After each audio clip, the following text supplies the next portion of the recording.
We had a cat from when he was a kitten.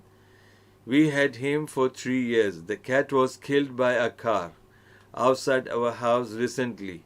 We all miss him. What happens to their souls, and do they have a judgment day? See, judgment day is there also for animals.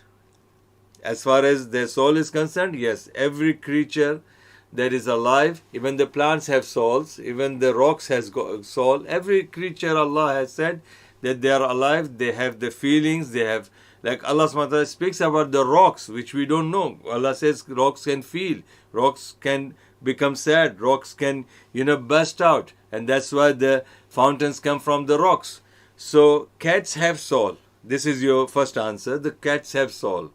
Second thing, your question is about the judgment day. Yes, animals will have the judgment on the day of judgment, and that will be the animal who has done wrong to this in this world to another weak animal. That on the day of judgment, Allah will make that weak animal as strong and more stronger than this animal, and Allah will say, do the same thing what this has done to you in the world, and when that is done, they will change into ashes. This is how the judgment will be made for them.